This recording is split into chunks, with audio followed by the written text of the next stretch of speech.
finished your entire design and you go to your layers panel here on the side, and you have a total of 5 layers, and we might put your tag on this with your name, of course, but for right now you see 1, 2, 3, 4, and a background of gray. So once I have come over to you and set you up with basically what you see an example of here, we're going to go into the final piece, which is to animate this and make it spin. In order to do that, we are going to go to Window.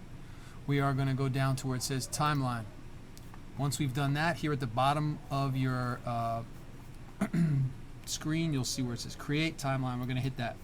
Once the Create Timeline has come up, I'm just going to zoom out a little bit. There's a little line right here you can click and pull to stretch it up. And then I'm going to zoom out of these just a little bit so you could see. So what do we want to do? Well, these layers that you see here on the right and the timeline layers that you see at the bottom are both the same things, just different sort of representations of them, okay? What I want to do is hide the first 3 layers. So now I'm just working on this background one, layer 2, copy 7, this one, just as an example. And you can see down here, it's selected the same exact one for me at the bottom. What I want to do is I want to bring this playhead, this blue playhead, to the beginning of the little animation. I am on this layer. I want to open up the little flare up here, and I can work with transformation tools like scaling and moving it, resizing it, and I could also do opacity. For the purpose of this tutorial, we're going to use these two. So what I want to do is I want to hit the little stopwatch here, and I'm going to do the same thing here for opacity. So that means I can control both, and you see it automatically made a little what we call a keyframe, sort of diamond shape, right here on this piece. Then I'm going to move this forward. The timeline playhead, I'm going to move it forward. I'm actually going to move it all the way to the end over here. And then all I have to do to make it change now is do Edit and Free Transform. And when I do Free Transform, you see the box pops up. From there, I can do a rotation. I can resize it by pulling. All right, and I could also bring down the opacity maybe halfway or so. Okay, and if I hit the checkbox up top, you'll notice it made 2 new keyframes down here on the right hand side towards the end of the timeline. So all of those movements will now change from the beginning to the end. So if I bring the playhead all the way back to the very beginning of the timeline and I hit the play button, which is located here on the bottom left, you'll see that it begins to play back that animation of it spinning and getting larger, and the opacity sort of beginning to dim down as it gets to the 5-second sort of point of this, okay?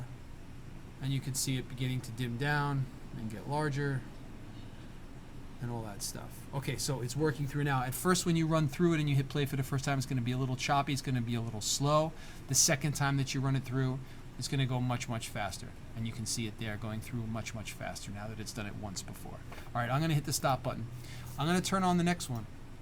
So I turned on the next one. I'm going to click on that one. So now over here, you see at the bottom, it's now clicked on this new one. So just to make things easier, I'm going to close this eyeball, turn this one, this little arrow, up, right? Bring the playhead to the beginning again. All right, that's this one I'm controlling now. There's no movement yet until I hit those little transform stopwatch and the opacity stopwatch. And so maybe by the time I get here, okay, I'm just moving ahead like 1 frame or maybe 20 frames, okay? What kind of change am I going to make? So same thing as before, edit, free transform. Maybe I'll make it smaller and rotate it and change the opacity down to 57. And then I'm going to move the playhead again. So I have to hit the checkbox first up top. Sorry, I forgot to do that. But then move the playhead along again till I get to the end.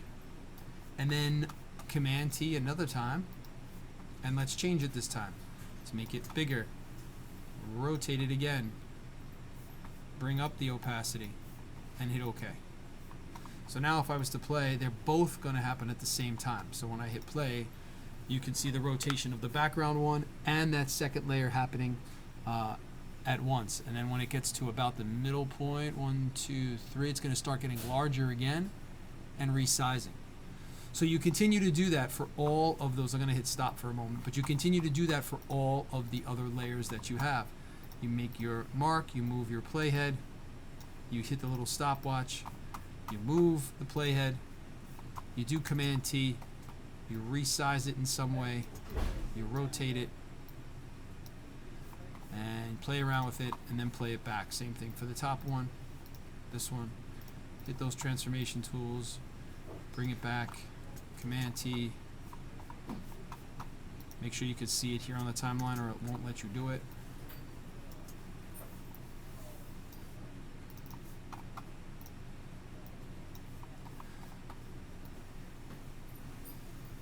Okay, and you can see that entire thing starting to happen as I pull that little playhead along. You can see the action really happening. When you are totally done and you like the way it looks, you go over to the right hand side here of your timeline, click on this little button, and scroll down to where you see it says render video. Once you've allowed that to come up on your screen, you're going to see this. Give it a title, leave the .mp4 alone, select the folder where you want it to go. In this case, I'm letting it go to my desktop. I'm not creating a new subfolder. The format of the H.264 is fine, high quality is fine. All the sizes are totally fine for now. For what we're doing, all frames, hit render, and then let it do its thing to render it out onto your desktop, and then that is what you're going to put in your folder and also include and turn in on Google Classroom along with the still of the entire thing. Once that is done, it should look pretty clean and neat. And the file, when you play it back, just to be sure, go to your desktop, check it out, open it up, double click it if you need to, just to kind of open it up in QuickTime and take a look at it.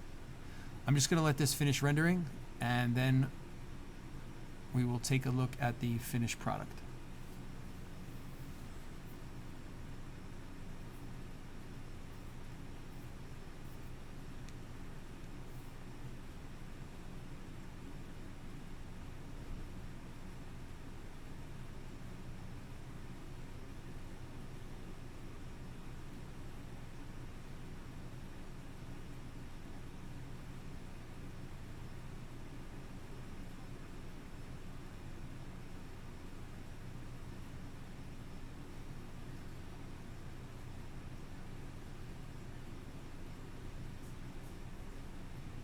Okay, it seems like it has a second or two left. There it is, all done. Okay, and then make sure you do save it. I'm not going to save this one because it is not mine. But here on the desktop now, if I go to movies, you can see it here. And if I right click on it and open it with QuickTime, you should be able to see it like this. I'm going to hit play, and you can see the action happening. In fact, you can go to edit and you can go to view and loop. And when you play it back now, it just continues and repeats itself. All right. Okay. That is it. Make sure you turn that in on Google Classroom.